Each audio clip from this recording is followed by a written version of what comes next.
Damai sejahtera dari Allah menyertai saudara sekalian. Amin. Ada ungkapan hidup ini perjuangan. Wajar kalau dalam hidup ini harus bersusah payah menderita. Maka harus kuat, jangan mengeluh, jangan menyerah, tetap bertahan. Di sisi lain ada yang mengatakan hidup ini indah. Maka mari kita nikmati. Mari kita bergembira, bersukacita. Jangan kita sia-siakan hidup ini. Pantang sedih, apalagi menderita. Saudara, kesannya bertolak belakang, kontras. Mana yang harus diikuti? Ya tergantung pada masing-masing orang. Terus bagaimana? Ya tengah-tengah. Hidup ini memang perjuangan, tapi ya mari kita nikmati keindahannya. Bisa nggak begitu? Saudaraku, memang tidak mudah untuk menentukan sikap dan tindakan kita dalam hidup. Oleh karena itu, kita cari jawabannya dalam renungan ajaran hidup. Mari kita mohon berkat Tuhan dengan berdoa. Bapa di surga, terima kasih atas pemberian dan berkat-Mu dalam kehidupan kami sehari-hari sampai saat ini. Kami akan mendengar dan merenungkan firman-Mu. Roh Kudus menolong dan memampukan kami dapat mengerti kehendak-Mu dan melaksanakan dalam kehidupan. Mohon ampun dosa kami, di dalam Tuhan Yesus Kristus doa ini kami alaskan. Amin. Saudara yang dikasihi Tuhan Yesus Kristus, firman Tuhan yang akan kita terima dari kitab Pengkhotbah pasal 3 ayat 11 sampai dengan 13 yang demikian. Ia membuat segala sesuatu indah pada waktunya. Bahkan ia memberikan kekekalan dalam hati mereka. Tetapi manusia tidak dapat menyelami pekerjaan yang dilakukan Allah dari awal sampai akhir. Aku tahu bahwa tidak ada yang lebih baik untuk mereka daripada bersukaria dan menikmati kesenangan dalam hidup mereka. Juga bahwa setiap orang dapat makan, minum, dan menikmati kesenangan dalam segala jerih payahnya. Itulah pemberian Allah. Demikian firman Tuhan. Saudara, bagian dari bacaan tadi diberi tema cara agar bisa menikmati hidup. Saudara, Allah mempunyai rencana kekal yang mencakup semua maksud dan kegiatan setiap orang di dunia. Syaratnya harus menyerahkan hidup pada Allah dan membiarkan Roh Kudus melaksanakan rencana Allah untuk manusia. Sayangnya, manusia cenderung hidup menurut keinginannya sendiri, sehingga tindakan manusia keluar dari kehendak Allah, dan manusia kehilangan waktu dan maksud yang ditetapkan Allah untuk manusia.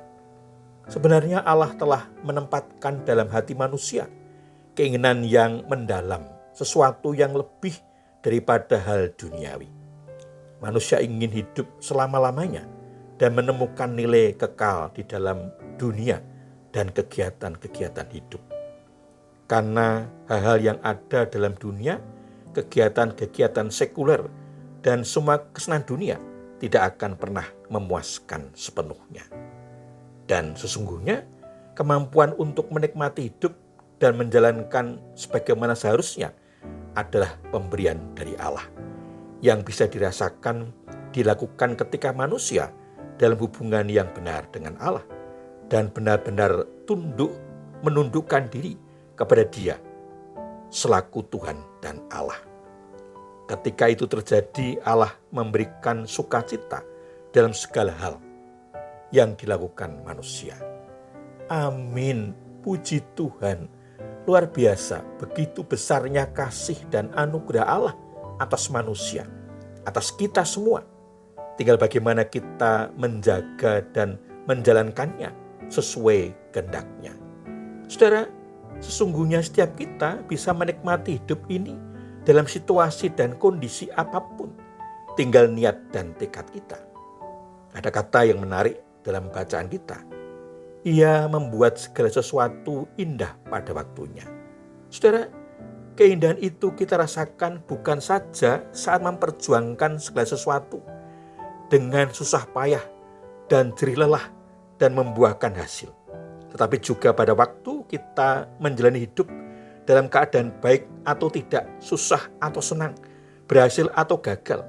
Kita menyadari dan menghayati bahwa Allah menyertai kita, Allah bersama kita, dan menuntun kita menjalani hidup seturut kehendak-Nya.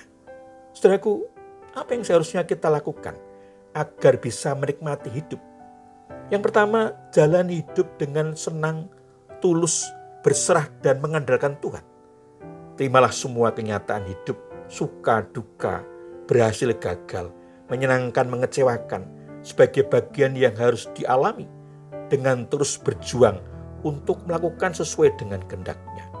Itulah hidup yang harus diterima dan dijalani, yang merupakan bagian yang harus dipertanggungjawabkan kepada Tuhan. Sambil memegang prinsip dan keyakinan bahwa apa yang diberikan Tuhan dalam hidup orang percaya adalah baik dan demi kebaikannya. Yang kedua, jalani hidup dengan berkeyakinan bahwa Allah memimpin dan menyertai hidup orang percaya. Terimalah dan jalani pimpinan Allah dengan menghayati pemeliharaan dan pimpinan Roh Kudus yang mengarahkan, mengingatkan, dan membawa kita ke jalan yang dikehendaki Allah. Dan jangan lupa senantiasa bersyukur dalam segala keadaan, karena sesungguhnya Allah memegang kita dengan tangan-Nya yang kuat dan penuh kuasa. Dan itulah juga alasan kita menikmati hidup dengan sukacita. Tuhan Yesus memberkati. Amin. Saudara, mari kita menaikkan syukur kepada Tuhan di dalam doa. Bapa, kami senantiasa memuji dan memuliakan Engkau dalam segala keadaan. Terima kasih atas kasih dan kemurahan-Mu dan kebaikan-Mu dalam kehidupan kami. Mampukan kami untuk senantiasa bersukacita dan bersyukur dalam segala keadaan, karena sesungguhnya Engkau senantiasa menyertai kami. Mohon ampun atas kekurangan dan dosa kami. Di dalam nama Tuhan Yesus Kristus, doa ini kami alaskan. Amin. Saudaraku, demikian renungan ajaran hidup. Sampai bertemu dalam renungan selanjutnya. Kasih karunia dan damai sejahtera dari Allah Bapa dan Tuhan Yesus Kristus, pimpinan dan penyertaan Roh Kudus memberkati saudara sekalian. Amin.